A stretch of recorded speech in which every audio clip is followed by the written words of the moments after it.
আসসালামু আলাইকুম ভিউয়ার্স, এই ভিডিওটিতে আপনাদের সাথে আমি ফ্রোজেন শোল্ডার সম্পর্কে কিছু বিষয় আলোচনা করব, যাতে আপনারা সহজে বুঝতে পারেন অ্যাকচুয়ালি আপনার ফ্রোজেন শোল্ডার হয়েছে কি না।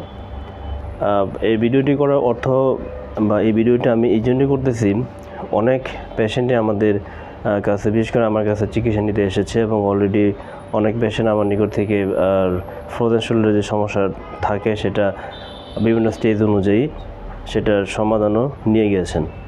এবং আমার নিকট থেকে সর্বোচ্চ চেষ্টা আমি করে গেছি যাতে সমাধান দেওয়া যায়।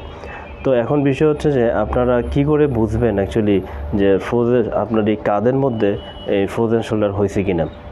এমনও বিষয়টা আমরা দেখেছি যে রোগীর সাধারণ শোল্ডারের কাঁধে বা সাধারণ কিছু সমস্যা নিয়ে আসছে, সেটাকে ফ্রোজেন শোল্ডার ভেবে অনেক কিছুই আপনার চিকিৎসা হয়ে গেছে। তো যাই হোক, এখন আপনি যদি আপনার নিজের কাঁধের সমস্যা যদি বুঝতে পারেন, তাহলে অবশ্যই আপনি আপনার চিকিৎসার জন্য যে সঠিক যে চিকিৎসা আছে ফ্রোজেন শোল্ডারের, বা তাহলে আপনি সঠিক সময়ের ব্যবস্থা আপনার নিতে কোনো অসুবিধা হবে না এবং দ্রুত সময়ের ভিতরে এটা সমাধান হবে। কারণ ফ্রোজেন শোল্ডারের সমস্যা যখন আপনার ধীরগতিতে আগায় তখন দেখা যায় যদি এটা বেশি লেট হয়ে যায়, তখন কিন্তু তার চিকিৎসা বলেন, তার যে পেইন বা যন্ত্রণা, এটা কিন্তু আরও বেশি খারাপ হয়ে যায়।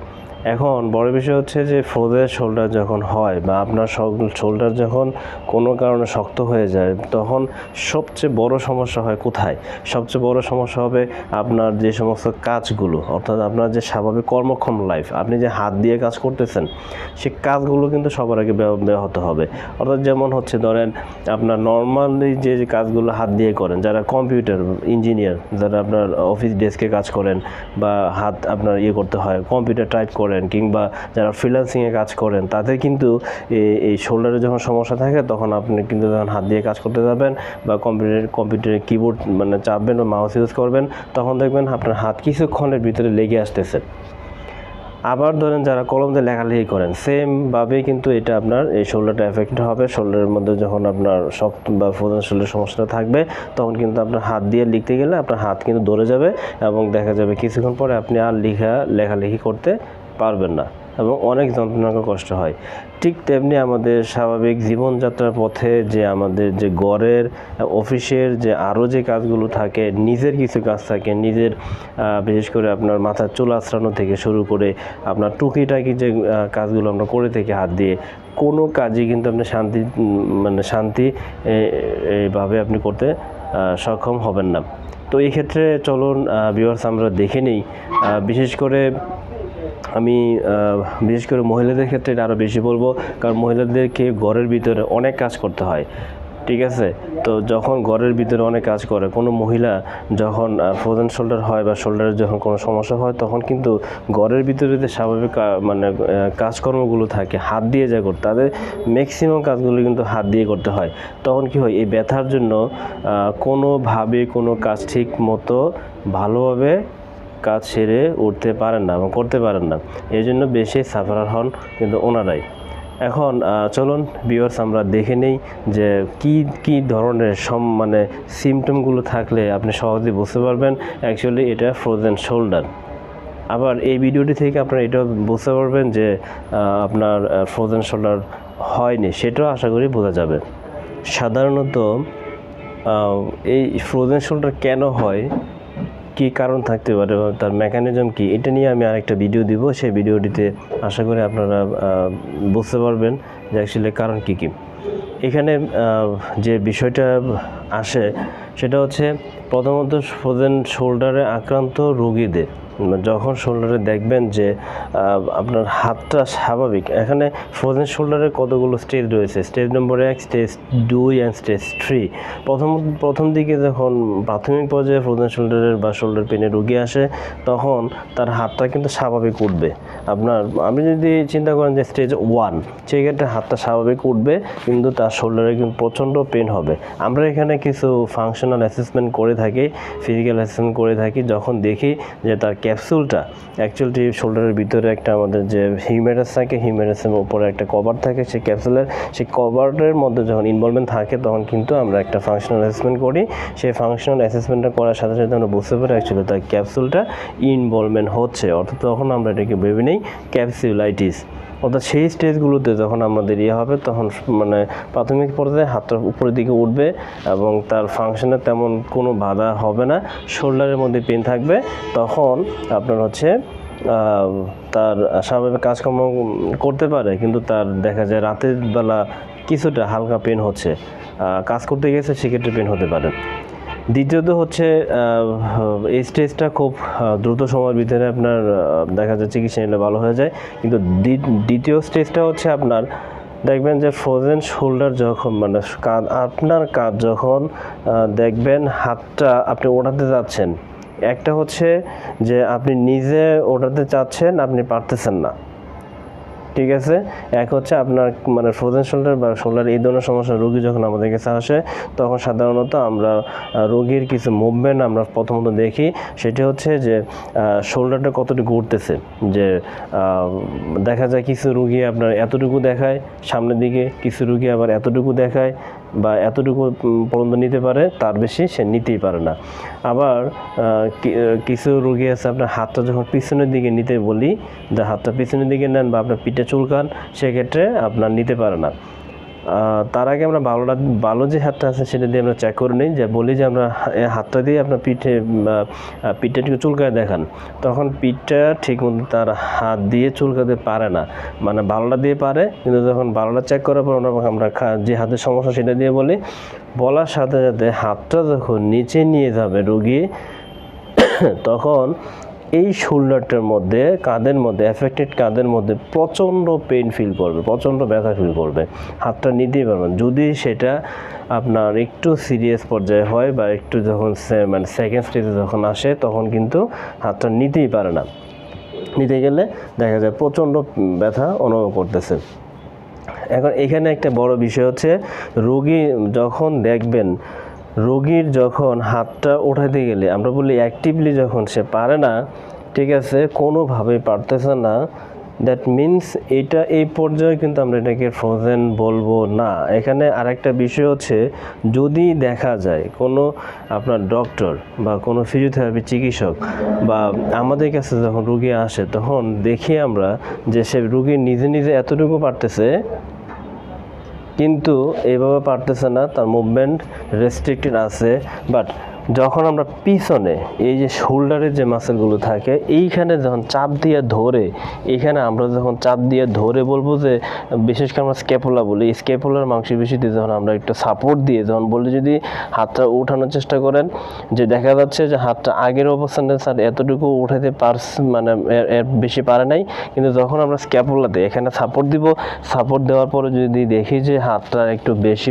উঠতে মানে আগের পজিশন থেকে আগের অবস্থা থেকে হাতটা অনেক বেশি উঠতেছে, অর্থাৎ প্রায় অনেকটা ম্যাক্সিমাম উঠে যাচ্ছে এই সাইড, যেটাকে আমরা শোল্ডার ফ্লেকশন বলি। আবার অ্যাবডাকশনও এইভাবে ঠিক সে আগের অবস্থান থেকে চেঞ্জ হয়ে ম্যাক্সিমাম ফাংশন সে করতে পারতেছে যদি আপনার স্ক্যাপুলা বা এই মাংসপেশিতে সাপোর্ট দেওয়ার পরে, তাহলে বলবো এই স্টেজটাকে বলবো যে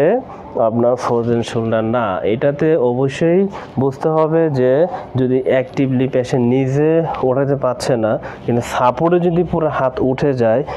তাহলে এখানে তার শোল্ডার মাসকিউলার ইমব্যালেন্স থাকতে পারে, শোল্ডারের যে মাংসপেশি থাকে, শোল্ডারের যে আদার যে ডিসঅর্ডার আছে সেটাতে প্রবলেম থাকতে পারে, সেই প্রবলেমটা নিয়ে আমাদেরকে এগোতে হবে, সেই প্রবলেমটি আপনাকে চিকিৎসার ব্যবস্থা করতে হবে। এটাকে ফ্রোজেন শোল্ডার ধরে কাজ করলে কখনোই মানে রোগীর ইমপ্রুভমেন্ট দ্রুত সময়ের ভিতরে আসবে না। প্রথম চয়েস হচ্ছে রোগীর সমস্যা কী হয়েছে সেটাকে সঠিকভাবে ডায়াগনোসিস করা। এখন হচ্ছে যে ফ্রোজেন শোল্ডার চেনার সবচেয়ে মানে ভালো হচ্ছে যে রোগীর তার অ্যাক্টিভলি সে নিজে এতটুকু উঠাতে পারবে না, ডক্টর যদি এই শোল্ডারের মাংসপেশিতে সাপোর্ট দেওয়ার পরেও যদি দেখা যায় তার এই ফাংশনের কোনো উন্নতি হচ্ছে না, অর্থাৎ অ্যাক্টিভলি যতটুকু ওঠাতে পারছে এর বেশি আমি সাপোর্ট দিলাম শোল্ডারের মাংসপেশিতে, রোগীর হাত এতটুকুই উঠছে, তার এতটুকু পরিমাণ বেশি উঠে নাই, এতটুকুই উঠছে এর বেশি উঠে নাই, দ্যাট মিনস অ্যাক্টিভলি এবং প্যাসিভলি দুইভাবে যদি তার একই রকম রেঞ্জ থাকে, একই রকম রেস্ট্রিকশন থাকে, তাহলে এটা আমরা ফ্রোজেন শোল্ডারের ডায়াগনোসিস আমরা করতে পারি। আবার আরেকটা আমরা বলি ফাংশনাল লেভেলটা দেখি, সেটা হচ্ছে যে একটু আগে বলেছি হাতটাকে একটু পিছনের দিকে নিয়ে দেখান, অর্থাৎ ইন্টারনাল রোটেশনটা আমরা চেক করি। এই ইন্টারনাল রোটেশন আপনার কিন্তু ল্যাকিংস থাকে। ইন্টারনাল রোটেশন আপনার হচ্ছে প্রচণ্ড আকারে যখন নেয় তখন শোল্ডারে এইখানে প্রচণ্ড ব্যথা থাকে। আমরা তারপরে হচ্ছে ক্যাপসুলার প্যাটার্নও দেখি। এখানে আমরা আবার আরেকটা কাজ করি, সেটা হচ্ছে এই হাতটাকে রোগীর যখন আপনার থাকে মানে কাঁধে সমস্যা থাকে, তখন হাতটাকে এই কাঁধ থেকে এখানে আমরা টাচ করতে বলি। এখানে টাচ করতে বলি, দেখা যায় রোগী যদি যখন খুব বেশি খারাপ থাকে তখন কিন্তু এই হাতটা কখনো এই রোগী চাইলেও এই কাঁধের পর্যন্ত বেশি সে নিতে পারে না। যদি নিয়েও যায় তাহলে কিন্তু দেখা যায় অ্যাফেক্টেড শোল্ডারের মধ্যে প্রচণ্ড ব্যথা ফিল করে, সে কোনোভাবেই কোনো কিছু করতে পারে না, প্রচণ্ড ব্যথা, হাতে কোনো কিছু নিতে গেলে প্রচণ্ড ব্যথা অনুভব করে। এমনকি যদি দেখেন যে রাতের বেলা সেম সাইডে, অর্থাৎ যে শোল্ডারের সমস্যা হচ্ছে, যদি দেখেন আপনার হচ্ছে রাতে ঘুমাতে গেছে একটু সামান্য চাপ পড়ছে শোল্ডারের কাঁধের মধ্যে, তখন কিন্তু প্রচণ্ড আকারের হাতে ব্যথা হবে এবং কিছু রোগী আছে যে একদম কান্নাকাটি শুরু করে দেয় ফ্রোজেন শোল্ডার সমস্যার ক্ষেত্রে। তো অবভিয়াসলি আপনার আমি যে কয়টা সিমটম বা যে ফাংশনাল লেভেল আমি দেখি মানে কথা বলে দিলাম, বা যে সিমটমের কথা আমি এখানে আলোচনা করেছি,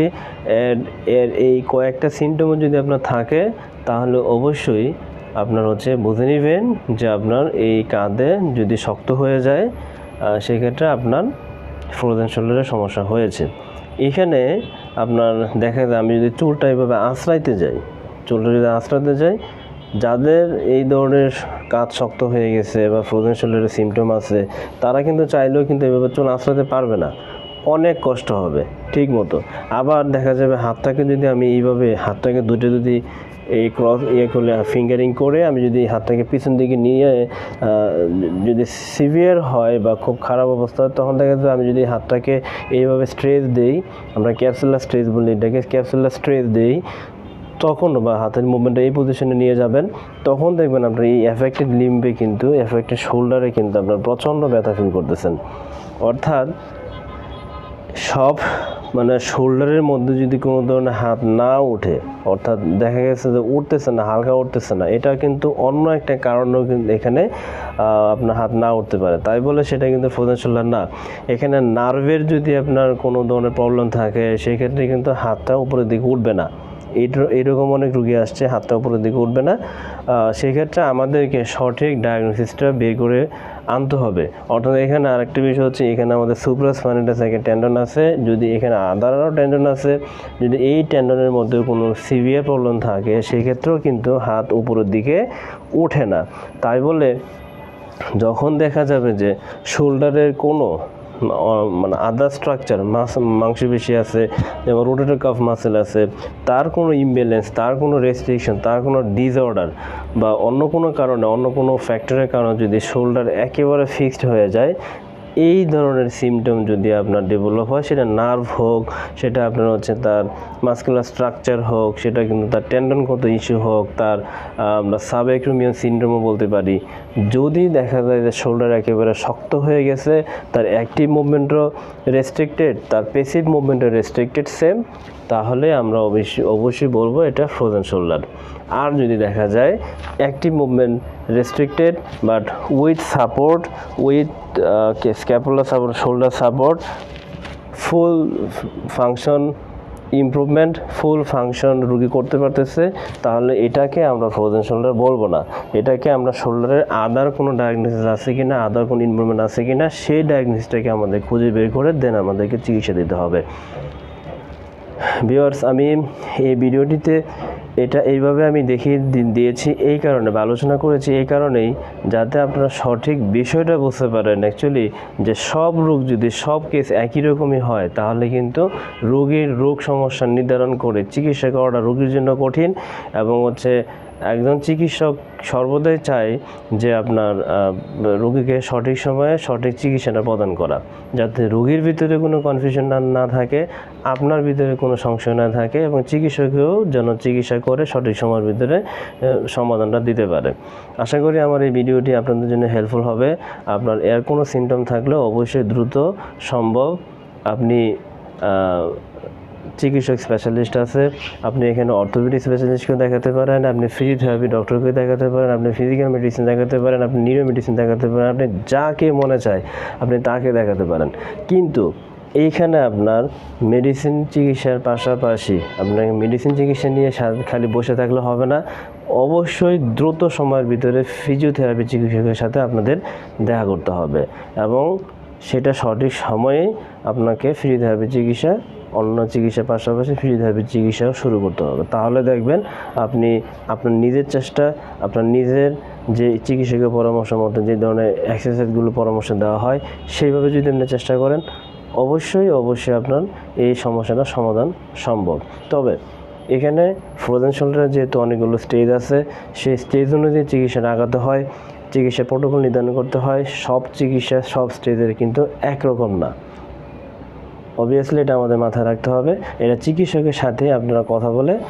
আলোচনা করে কনসালটেন্সি নিয়ে সেইভাবে আপনারা চিকিৎসাটা করাবেন। ধন্যবাদ, ভালো থাকবেন।